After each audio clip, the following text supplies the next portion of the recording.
بسم اللہ الرحمن الرحیم۔ کاشانہ بصیرت یوٹیوب چینل کے سامعین کی خدمت میں کتاب عدل الہی کا چھٹا حصہ پیش خدمت ہے۔ صفحہ نمبر 82، شیطان۔ ممکن ہے یہ تصور کیا جائے کہ اگر زرتشتی مذہب میں ثنوی افکار یزدان اور اہریمن کی صورت میں موجود ہیں تو اسلام میں بھی خدا اور شیطان پر اعتقاد دو مخالف قوتوں کی صورت میں موجود ہے۔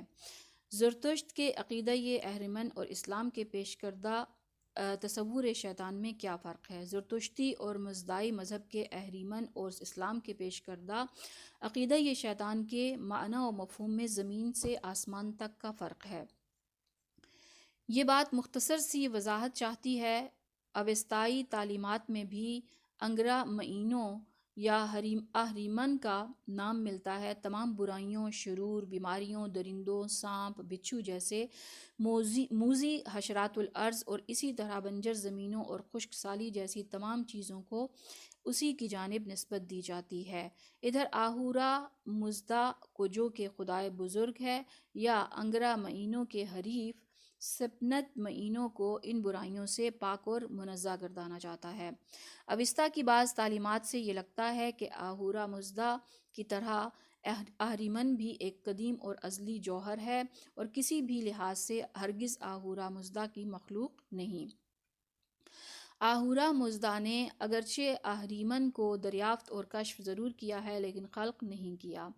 ادھر اوستا کی دیگر تعلیمات مخصوصاً گاتاہا کے مطابق جو کہ اوستا کا سب سے معتبر اور مستند حصہ ہے، یہ بات بخوبی سامنے آتی ہے کہ آہورا مزدا نے دو موجودات کو خلق کیا، ایک تو سپنت معینوں یا مقدس و پاک شعور اور دوسرا انگرا معینوں یعنی خبیث و ناپاک شعور اہریمن۔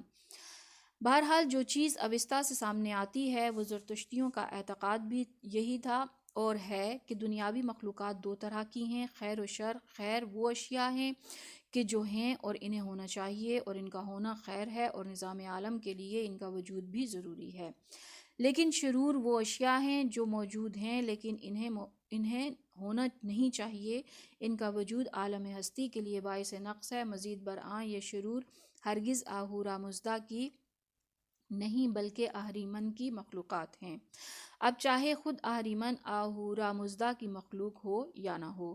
المختصر یہ کہ اہریمن اس عالم ہستی میں موجود بہت سی اشیاء کا خالق ہے، عالم ہستی کے ایک حصے پر اس کی سلطنت ہے، وہ خود یا تو ایک قدیم اور اصلی جوہر اور آہورا مزدا کی ذات میں اس کا شریک و مثل ہے یا اس کی مخلوق ہے لیکن خالقیت میں تب بھی شریک ہے، لیکن عالم ہستی کے بارے میں اسلامی نقطہ نگاہ دنیا اور دنیاوی موجودات کو بنیادی طور سے خیر و شر میں تقسیم نہیں کرتا۔ اس عالم میں ایسی مخلوق خلق ہی نہیں ہوئی جسے خلق نہیں ہونا چاہیے تھا، اور تب بھی خلق ہو گئی یا ناموزوں اور معیوب خلق کی گئی ہو۔ تمام اشیاء کو موزوں اور خوبصورت خلق کیا گیا ہے، تمام اشیاء بجائے خود موزوں اور ذات احد کی مخلوق ہیں۔ شیطان کی سلطنت اور قلمرو تشریع ہے، تکوین نہیں، یعنی شیطان کی فرمانروائی تشریعی اور انسان پر عائد کردہ شرعی ذمہ داریوں تک محدود ہے۔ یہ شیطان انسان میں اثر و رسوخ کر سکتا ہے، انسان کے علاوہ کسی دوسری مخلوق میں نہیں۔ یہی نہیں بلکہ انسان پر شیطان کا تسلط بھی محدود ہے، کیونکہ وہ صرف انسانی افکار و خیالات پر اثر انداز ہو سکتا ہے، اس کے جسم اور بدن پر نہیں، اور اس مقام پر بھی شیطان کی فرمانروائی محدود ہے، یعنی انسانی افکار و خیالات پر شیطان کی بالادستی صرف وسوسہ اندازی اور برے خیالات کو ذہن میں ڈالنے کی حد تک ہی محدود ہے۔ قرآن کریم شیطان کے اس کام کو تزئین و تسویل اور وسوسے کا نام دیتا ہے، لیکن یہ امر کہ شیطان عالم ہستی میں کسی شے کو تخلیق کرے یا نظام تکوین پر کسی قسم کا تسلط رکھ سکے، یعنی ایک عظیم الشان طاقت کی صورت میں انسانی وجود پر قابو پالے اور اسے افعال بد انجام دینے پر مجبور کر سکے، تو یہ تمام چیزیں شیطان کے دائرہ کار سے باہر ہیں۔ انسان پر شیطان کا قبضہ وہاں تک محدود ہے جہاں تک خود انسان شیطان کے ہاتھ پر بیعت نہ کر لے۔ لہٰذا سورہ نحل آیت نمبر 99 اور 100 میں پروردگار عالم ارشاد فرماتا ہے کہ یقیناً با ایمان اور خدا پر توکل کرنے والوں پر شیطان کا کوئی تسلط نہیں۔ اس کا تسلط صرف اور صرف انہی لوگوں پر ہے جو خود شیطان کی سرپرستی اور ولایت کو قبول کر چکے ہیں اور قبول کرتے رہتے ہیں۔ قرآن کریم قیامت کے دن شیطان کی زبانی اس بات کا ذکر کرتا ہے جو شیطان نے ان معترضین کا جواب دیتے ہوئے کہی جو اسے اپنی گمراہی کا ذمہ دار ٹھہراتے ہوئے اس پر اعتراض کرتے ہیں۔ سورہ ابراہیم آیت نمبر 22، میں دنیا میں تم پر کسی قسم کی زبردستی اور طاقت نہ رکھتا تھا، میری طاقت تو یہاں تک تھی کہ میں نے تمہیں دعوت دی اور تم نے اسے قبول کیا، لہٰذا مجھے ملامت نہ کرو بلکہ اپنے آپ کو ملامت کرو۔ شیطان کے انسان پر اس محدود قبضے اور تسلط کی وجہ انسان کو عطا کردہ اختیار ہے۔ انسان کا مرتبہ یہ وجودی اس امر کا متقاضی ہے کہ وہ آزاد اور با اختیار رہے۔ ایک با اختیار موجود ہمیشہ اپنے آپ کو ایک دو راہے پر کھڑا پاتا ہے تاکہ اپنے اس کمال پر فعلیت کو حاصل کر سکے جو فقط از روئے اختیار اور آزادانہ انتخاب کے بعد ہی نصیب ہوتی ہے۔ از جهان دو بانگ می آید بزد تا کدامین را تو باشی مستعد، آن یکی بانگ نشور اتقیا و آن دگر بانگش نفور اشقیا۔ اس دنیا سے دو مختلف و متضاد پکاریں آ رہی ہیں، صرف اس لیے کہ اے انسان تو خود کون سی پکار کا جواب دینے کے لیے تیار ہے۔ ایک تو زندگی عطا کرنے والی متقی لوگوں کی پکار ہے اور دوسری اشقیاء کی ہلاکت میں ڈالنے والی پکار۔ اسلامی جہان بینی میں کوئی بھی شے اور ہستی خلقت و تخلیق کے میدان میں بلا شرکت غیرے اور استقلالاً کسی قسم کا کوئی کردار ادا نہیں کرتی۔ قرآن کریم کسی بھی موجود کے لیے استقلال کا قائل نہیں۔ عالم ہستی میں موجود جس کردار کو بھی ادا کرتا ہے وہ فقط مشیت اور ارادہ بالغہ الہی کے جاری ہونے کا واسطہ بن کر ادا کرتا ہے۔ قرآن فرشتوں کے بارے میں اس امر کو قبول کرتا ہے کہ ملائکہ کار تخلیق میں مشیت الہی کے نفاذ کا واسطہ ہیں، لیکن شیطان کے لیے حتیٰ اس عہدے کو بھی نہیں مانتا، چہ جائے کہ شیطان کو امر تخلیق کے سلسلے میں مستقل قرار دے۔ بالکل اسی طرح سے جیسے کہ اوستا میں اہریمن آہورا مزدا کے مقابل میں ایک مستقل خالق ہے۔ بنابراین اسلامی کتب میں شیطان کا ترجمہ اہریمن یا دیو ایک فاش غلطی ہے۔ کلمہ شیطان کا مساوی لفظ فارسی زبان میں موجود نہیں، لہٰذا دوران ترجمہ اسی لفظ کو لانا چاہیے۔ قرآنی نقطۂ نظر سے شیطان خداوند تعالیٰ کے مقابلے میں ہرگز ایک مخالف طاقت نہیں۔ شیطان حتیٰ ان ملائکہ کے مد مقابل بھی مخالف قوت بننے کی طاقت ہی نہیں رکھتا کہ جو بإذن الہی کار خلقت میں مصروف اور نفاذ مشیت الہی میں مشغول ہیں۔ اب ذرا جن کے بارے میں گفتگو کر لی جائے۔ بطور کلی جن کے بارے میں ہمارے معاشرے کا تصور قرآن کریم کے پیش کردہ تصور سے مختلف ہے۔ قرآن کریم کے مطابق جن انسان ہی کی مانند ایک مخلوق ہے۔ انسان پر عائد تکالیف شرعیہ اس پر بھی عائد ہیں، فرق صرف یہ ہے کہ جن ایک غیر مرئی مخلوق ہے، لیکن عام افراد کے خیال میں جن فرشتوں کی مانند ہیں۔ قرآن کریم جنوں کو انسانوں کی صف میں قرار دیتا ہے، لیکن عوام فرشتوں کی صف میں قرار دیتے ہیں۔ نص قرآن کے مطابق شیطان نوع جن سے تعلق رکھتا ہے۔ اسلامی نظریہ عالم ہستی یعنی اسلامی جہان بینی کے مطابق ملائکہ نظام تکوین کی قوہ مجریہ ہیں، لیکن اس کے برخلاف جنوں کا عالم تکوین میں ہرگز ایسا کوئی کردار نہیں۔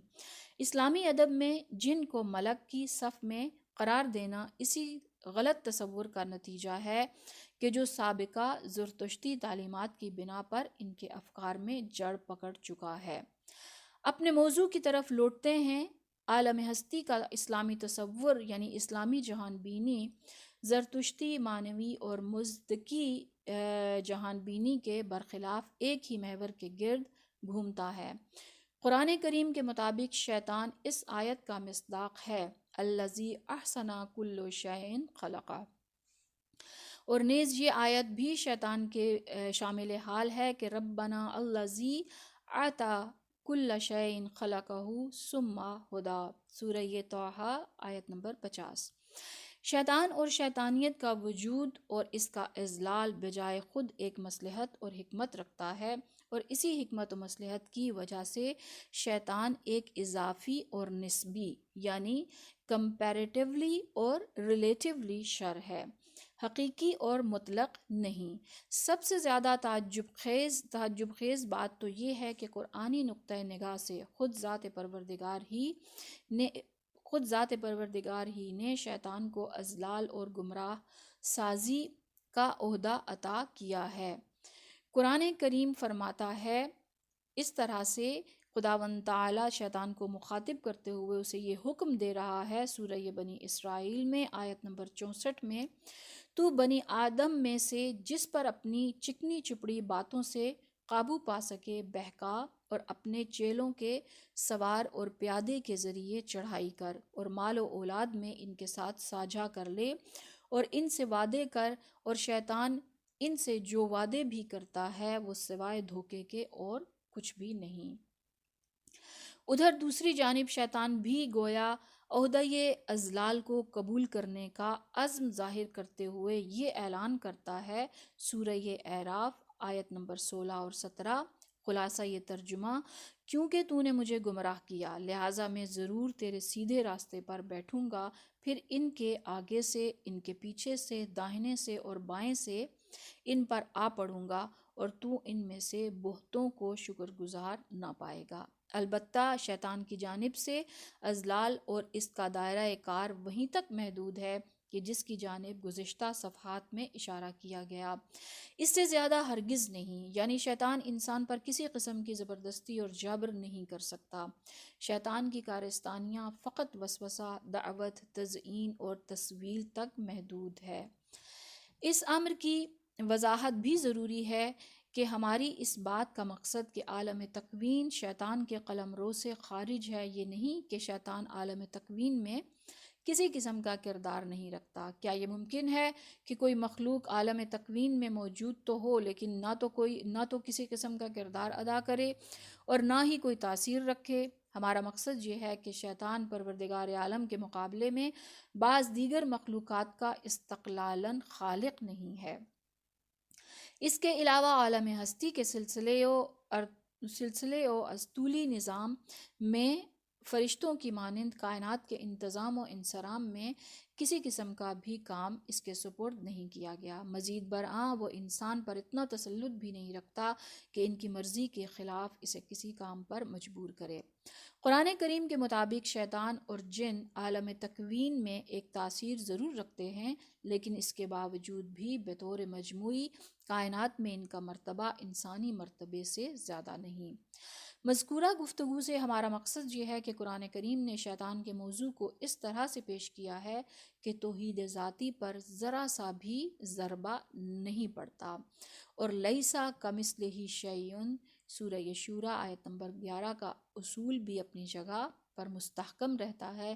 اسی طرح توحید خالقیت اور الا لہ الخلق والامر، سورہ اعراف آیت نمبر 54، قل اللہ خالق کل شیء، سورہ رعد آیت نمبر 16، ولم یکن لہ شریک فی الملک، سورہ بنی اسرائیل آیت نمبر 111 جیسے قانون اور اصول بھی اپنی جگہ پر ہر شک و شبہے سے پاک رہتے ہیں۔ فلسفیانہ بدگمانی، مسئلہ شرور کے نتائج میں سے ایک نتیجہ فلسفیانہ بدگمانی ہے۔ بدگمان فلسفی معمولاً مادہ پرست فلسفیوں کے یعنی میٹیریلسٹک طبقے میں نظر آتے ہیں۔ مادہ پرست فلسفی مکتب فکر اور فلسفیانہ بدگمانی میں ایک ناقابل انکار رابطہ اور ملازمہ موجود ہے۔ کیوں؟ اس لیے کہ مادی فلسفہ شرور کے مسئلے کو حل کرنے اور اس کا جواب دینے سے قاصر ہے۔ فلسفہ یہ الہی کے نقطۂ نگاہ سے وجود ہمیشہ خیر کے ہمراہ اور اس کے مساوی ہے، اور شرائع اضافی اور نسبی یعنی کمپیریٹیو امر ہیں۔ ہر شر کے پس پردہ ایک خیر مخفی ہے، لیکن مادی مکتب فکر میں ایسا کوئی نظریہ وجود ہی نہیں رکھتا۔ دنیا کے بارے میں بدگمانی انسان کو رنج و غم میں مبتلا کر دیتی ہے۔ نہایت تکلیف دہ امر ہے کہ انسان دار دنیا کو احساس، ادراک اور ہدف و مقصد سے عاری سمجھے۔ وہ انسان جو اپنے آپ کو اس دنیا کی آغوش میں پلنے والا ایک چھوٹا سا بچہ سمجھتا ہے، اپنی زندگی کا ایک مقصد بھی رکھتا ہے، لیکن جب اسی انسان کو یہ خیال آتا ہے کہ وہ عالم ہستی جس نے مجھے اور میری فکر کو وجود بخشا، با مقصد زندگی گزارنے کا سبق سکھایا، وہی عالم ہستی خود کسی مقصد اور ہدف کے تحت وجود میں نہیں آیا، تو نہایت سراسیمگی کے عالم میں کانپنے لگتا۔ جس کی سوچ یہ ہو کہ جہان ہستی میں عدل ناپید ہے، نظام کائنات میں تبعیض اور ظلم ہے، ایسے انسان کو اگر دنیا کی تمام نعمتیں بھی مل جائیں تب بھی وہ بدگمان اور افسردہ ہی رہے گا۔ اپنے اور بنی نوع انسان کے آرام، آسائش اور خوشبختی کے لیے ایسے انسان کی تمام کوششیں امید، امنگ اور شور و شغف سے ہمیشہ عاری ہوا کرتی ہیں۔ جب کائنات کی بنیاد ظلم و ستم پر ہو تو پھر عدل و انصاف کی طلب و کوشش بے معنی ہے۔ جب تمام کائنات بے مقصد و بے ہدف ہے تو چراغ سحری کی مانند انسانوں کا مقصد و ہدف کی بات کرنا حماقت ہے۔ صاحبان ایمان کا بہترین آرام، آسائش اور ذہنی سکون کے ساتھ زندگی بسر کرنے کا یہی راز ہے کہ یہ لوگ عالم ہستی کو ہدف، مقصد، علم اور حکمت سے مملو پاتے ہیں۔ سرگشتہ، پریشان اور اونگتا ہوا احمق نہیں۔ ان کی نظر میں نظام عالم کی بنیاد عدل ہے اور خود حق و اہل حق کا حامی ہے، ستم اور ستمگر کا نہیں۔ اور نہ ہی یہ نظام لاابالی اور بے پرواہ ہے، توحید پرست برائیوں اور شرور کے سلسلے میں معتقد ہیں کہ کوئی بھی شے بنا حساب و کتاب کے نہیں۔ اس دنیا کی تکالیف یا تو عادلانہ پاداش ہیں یا با مقصد اور باعث ثواب امتحان۔ لیکن ایمان سے محروم انسان کیا کرتے ہیں؟ ان کا دل کسی چیز سے خوش رہتا ہے؟ ان کا دل کس چیز سے خوش رہتا ہے؟ جواب یہ ہے کہ یہ لوگ نجات کا راستہ خودکشی میں ڈھونڈتے ہیں، اور بقول انہی میں سے کہ ایک موت کو نہایت جرت اور بہادری سے گلے لگاتے ہیں۔ ادارہ صحت اقوام متحدہ WHO نے اسی سلسلے میں اعداد و شمار جاری کیے ہیں، جس کے مطابق خودکشی کرنے والوں کی تعداد خصوصاً روشن فکر لوگوں میں روز بروز بڑھتی جا رہی ہے۔ اس رپورٹ کے مطابق یورپ کے 8 ممالک میں خودکشی کی تعداد بہت زیادہ ہے۔ انہی 8 ممالک میں سے ایک ملک سوئٹزرلینڈ ہے جو ہمارے لوگوں کے خیال میں آرام و آسائش کا نمونہ ہے۔ اس رپورٹ میں کہا گیا ہے کہ خودکشی کے ذریعے واقع ہونے والی اموات فہرست میں تیسرے نمبر پر ہیں، یعنی سرطان سے بھی زیادہ لوگ خودکشی کے ذریعے موت کے گھاٹ اتر جاتے ہیں۔ افسوس یہ ہے کہ خودکشی کا رواج ان پڑھ سے زیادہ تعلیم یافتہ طبقے میں پایا جاتا ہے۔ اسی رپورٹ میں یہ بھی آیا ہے کہ ترقی پذیر یورپی ممالک میں کہ جن سے ایمان آہستہ آہستہ رخصت ہوتا جا رہا ہے، خودکشی کی تعداد بیشتر ہے۔ مغربی جرمنی میں ہر سال 60,000 انسان خودکشی کے مرتکب ہوتے ہیں، ان میں سے 12,000 مر جاتے ہیں اور بقیہ کو بچا لیا جاتا ہے۔ یہ ہے ان لوگوں کی زندگی جو خدائے علیم رب العالمین پر ایمان سے ہاتھ دھو بیٹھتے ہیں۔ خودکشی کی متعدد وجوہات ذکر کی گئی ہیں، جیسے طلب توجہ، عشق میں ناکامی، معاشرتی اور اقتصادی حریفوں سے شکست، غربت، نشہ، اظہار رائے پر پابندی، زندگی اور دنیا کو ہیچ و پوچ سمجھنا۔ لیکن ان تمام وجوہات کی صرف ایک وجہ ہے اور وہ ہے ایمان کا فقدان۔ ولیم جیمز دین و روان کے نام سے دین و ردان یا روان کے نام سے فارسی میں ترجمہ شدہ کتاب کی پہلی فصل میں ایک مادہ پرست مارک اورول نیز نیتشے اور شوپنہاور کے بارے میں یوں رقم تراز ہے: مارک اورول کی آرول کی تحریر میں تلخی کا عنصر ہے جس کی بنیاد غم و اندوہ ہے۔ اس کی فریاد اس سور کی مانند ہے جو خنجر تلے چیختا چلاتا ہے۔ نیتشے اور شوپنہاور کی روحی حالت یہ ہے کہ اپنی بد مزاجی کے باعث دانتوں کو پیستے ہوئے نظر آتے ہیں۔ ان دو جرمن نژاد فلسفیوں کی تلخ فریادیں انسان کو اس چوہے کی یاد دلاتی ہیں جو جان کنی کے عالم میں چلا رہا ہو۔ ان دونوں کی تحریر میں زندگی کی مشقتوں اور تکلیفوں کا آلائش سے پاک وہ مفہوم جو مذہب سکھاتا ہے ہمیں نظر نہیں آتا۔ نیتشے نے، جسے ولیم جیمز ایک بدگمان فلسفی کے نام سے یاد کرتا ہے، ایک فلسفی نظریے کو پیش کیا ہے جو اصالت طاقت کے نام سے مشہور ہے۔ نرم دلی اور رحم کو دور پھینک دینا چاہیے۔ رحم دلی بے چارگی کا نتیجہ ہے، فروتنی اور فرمانبرداری پستی ہے، حلم بردباری درگزر اور چشم پوشی کی بنیاد کاہلی اور بے ہمتی ہے۔ ہوا و ہوس کی مخالفت کیوں؟ ہوا و ہوس کو تو پروان چڑھانا چاہیے۔ کسی اور کی پرستش کس بنا پر؟ خود اپنی ذات کو چاہنا چاہیے اور خود پرست بننا چاہیے۔ کمزور اور لاغر کو اپنی موت آپ مرنے کے لیے چھوڑ دینا چاہیے۔ ایسے افکار و نظریات نے نیتشے کی نظر میں عالم طبیعت کو خود بخود ایک ایسے زندان میں تبدیل کر دیا جس میں وہ خود قید تھا۔ عمر کے آخری حصے میں انہی نظریات کے نتائج اس کی ذات سے چمٹ گئے۔ انہی ایام میں اپنی بہن کو لکھے ہوئے خط میں لکھتا ہے: وقت گزرنے کے ساتھ ساتھ زندگی گزارنا کٹھن ہوتا جا رہا ہے۔ ان برسوں میں کہ جب بیماری کی وجہ سے مجھ پر غم و افسردگی کا غلبہ تھا، تب بھی میں اتنا پرغم اور نا امید نہ تھا۔ کیا ہوا ہے؟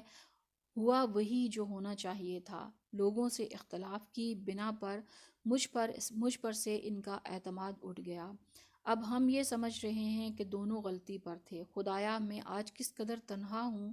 کوئی نہیں جس کے ساتھ مل کر ہنس سکوں، ایک کپ چائے پی لوں۔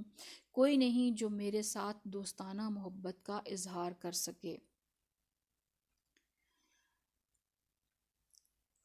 شوپنہاور کے جس کا ذکر ولیم جیمز نے کیا ہے، اس کا کہنا یہ ہے: زندگی بنیادی لحاظ سے رنج و تکلیف ہے، لذت و خوشی جو در حقیقت درد کے دور کرنے کا نام ہے، بجائے خود ایک عمل نہیں بلکہ رد عمل ہے۔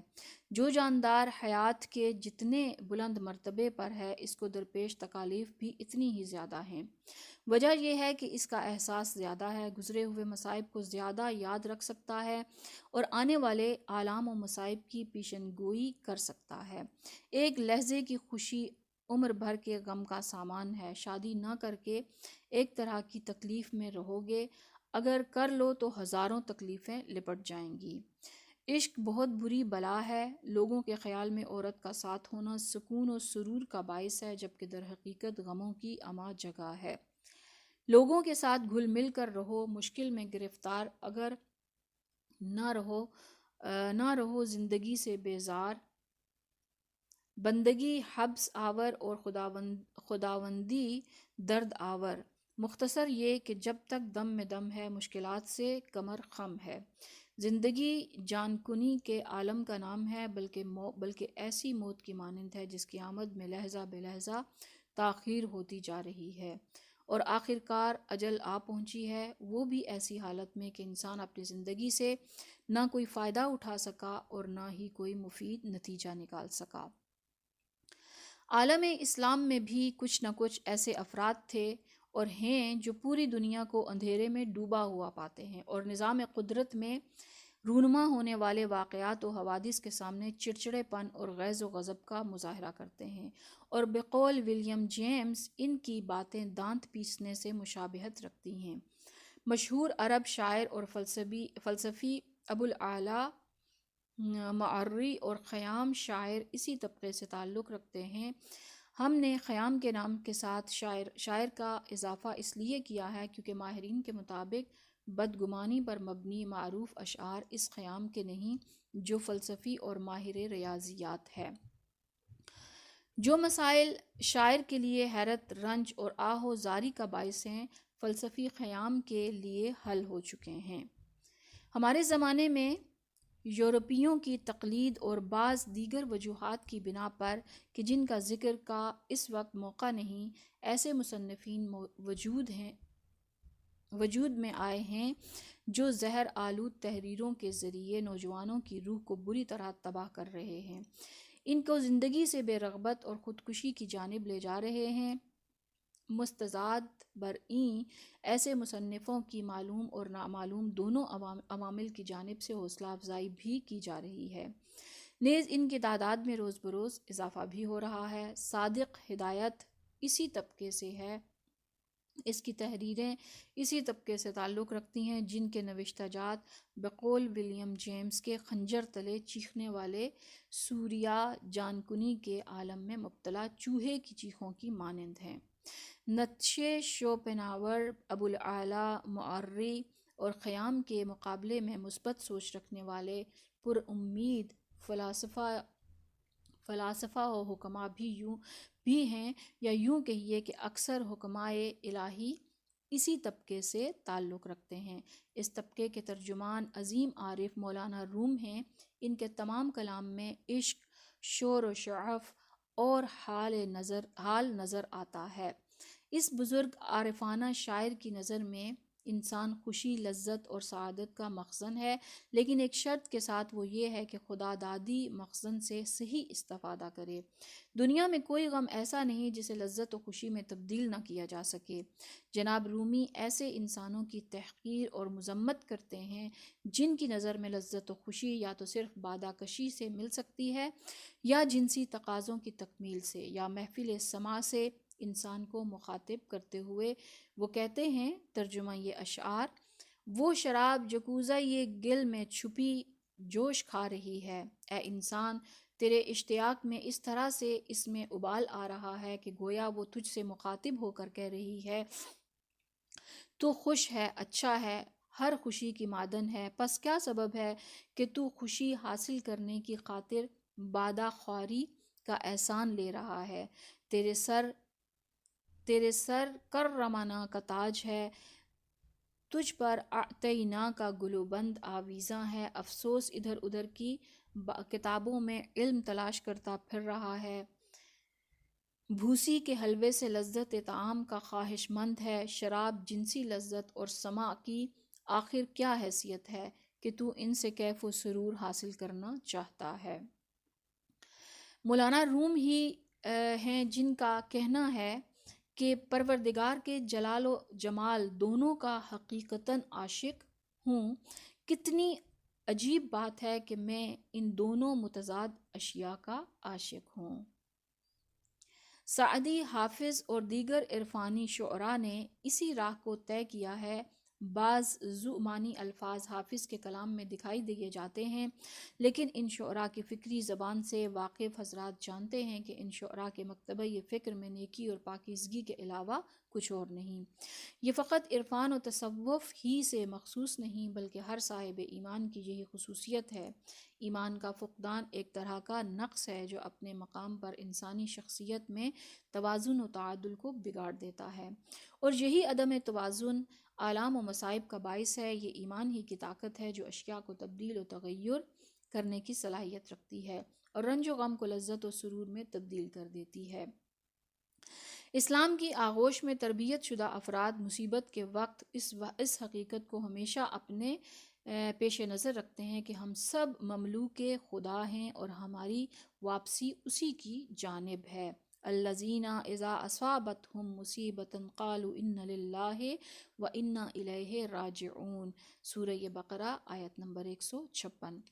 ایسی ہی ایک شخصیت سے متعارف کروانے کے لیے ہم رسول اکرم صلی اللہ علیہ وآلہ وسلم کے صحابی اور ان کی بیوی کا واقعہ درج کر رہے ہیں۔ یہ ابو طلحہ کا ذکر ہے۔ آپ صلی اللہ علیہ وآلہ وسلم کے اصحاب میں سے ہیں۔ ان کی بیوی مومنہ خاتون تھیں، نام سلیم تھا۔ ان دونوں کا ایک بیٹا بھی تھا جسے یہ دونوں چاہتے تھے، لیکن ابو طلحہ بیٹے کو بہت زیادہ چاہتے تھے۔ بیٹا بیمار ہوا اور بیماری شدید ہوتی چلی گئی، یہاں تک کہ سلیم سمجھ گئیں کہ وقت آخر ہے۔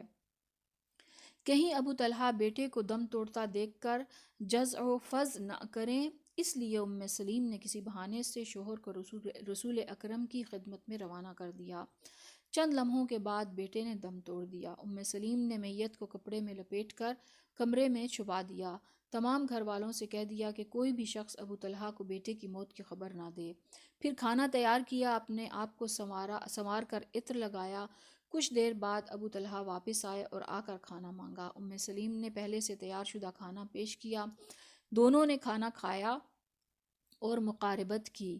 ابو طلحہ پرسکون ہو گئے۔ سلیم نے کہا مجھے تم سے ایک بات پوچھنی ہے۔ جواب دیا پوچھو۔ بیوی نے کہا اگر میں تمہیں یہ اطلاع دوں کہ ہمارے پاس ایک امانت تھی اور ہم نے وہ امانت اس کے مالک کو لوٹا دی تو کیا تم ناراض ہو جاؤ گے؟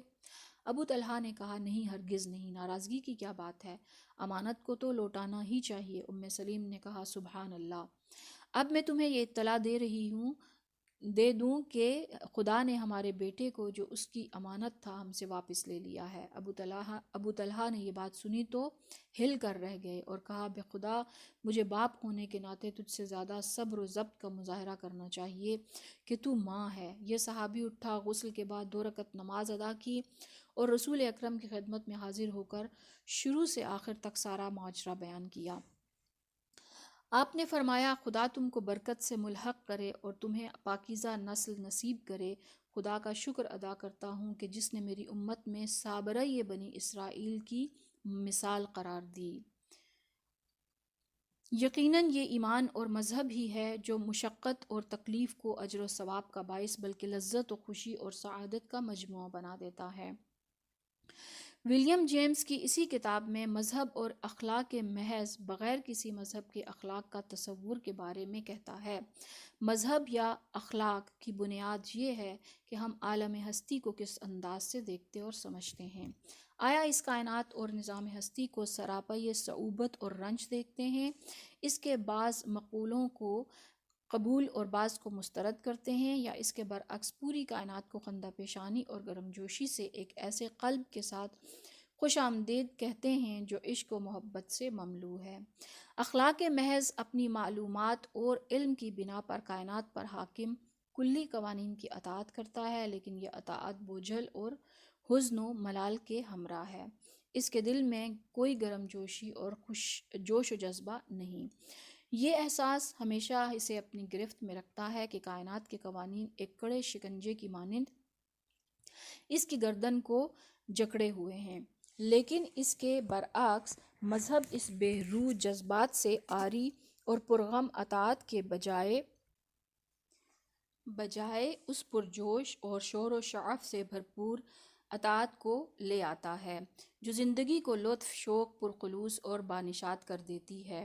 عالم ہستی کا جانا کہ جس کے سامنے رواقی فلسفی جھکتا ہے صرف احترام و تعظیم چاہتا ہے، لیکن مسیحی پروردگار مذہبی تصور پروردگار محبت اور عشق کا خواہاں ہے۔ یہی وہ جگہ ہے جہاں ہم دیکھتے ہیں کہ یہ 2 طبقے 2 مختلف قسم کے جذبات اور احساسات کے سائے میں ایک دوسرے کے مد مقابل قرار پاتے ہیں۔ ایک کے جذبات قطبی سرما کی مانند ہیں تو دوسرے کے احساسات استوائی گرما سے مشابہ، اگرچہ ان دونوں طبقوں کے طرز تفکر کا نتیجہ ایک ہی نکلتا ہے، اور وہ ہے بنا چوں و چرا کے سر تسلیم خم کر دینا۔ ادائے عارفانہ یا اعتراض۔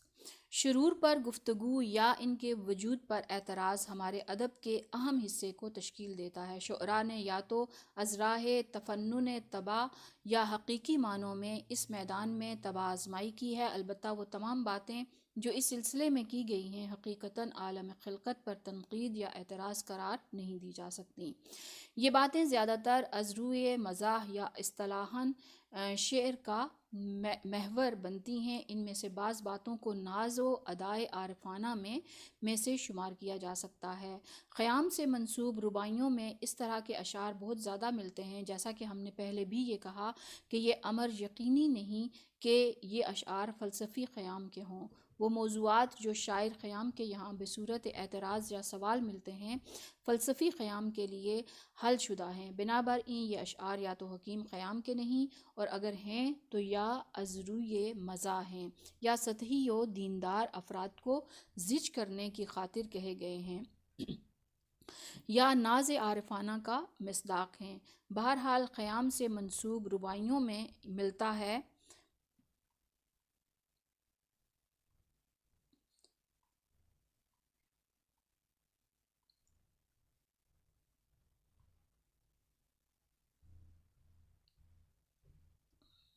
اجرام کے ساکنان این ایوان اند، اسباب تردد خردمندان اند، ہان تا سر رشتہ خرد گم نکن، کانان کے مدبر عنصر گردان اند، افلاک کے جز غم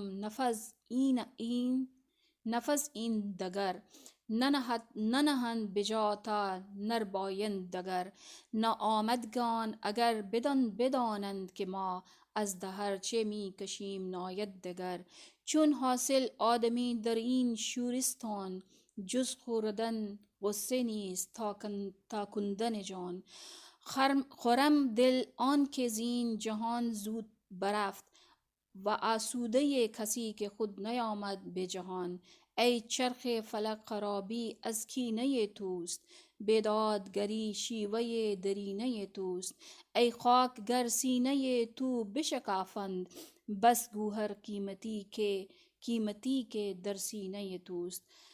چرخ فلک پر یہ تمام اعتراضات اور سب و شتم در حقیقت ان سے اعلیٰ ایک ہستی پر ہیں، کیونکہ فلک و آسمان کے ہاتھ میں تو کچھ نہیں، وہ ٹیڑھا پن اور کج روی کہ جس کا الزام ان افلاک پر لگایا جا رہا ہے ان کی اپنی مرضی سے نہیں۔ شاید اسی بنا پر حدیث میں آیا ہے کہ زمانے اور وقت پر سب و شتم نہ کرو کیونکہ زمانہ خدا ہے۔ ناصر خسرو وہ شاعر ہے جسے واقعی فلسفی کہا جا سکتا ہے۔ یہ شاعر ایک طرف تو نکتہ سنج ہے اور دوسری طرف اپنے طرز تفکر اور فلسفے کی بنیاد پر مذکورہ بالا اعتراض سے کہیں بالا تر ہے۔ مزید برآں اس کے مذہبی اعتقادات نہایت مدلل اور برہانی ہیں، لہٰذا وہ اپنے عقائد کی بنا پر بھی زبان اعتراض نہیں ہلا سکتا۔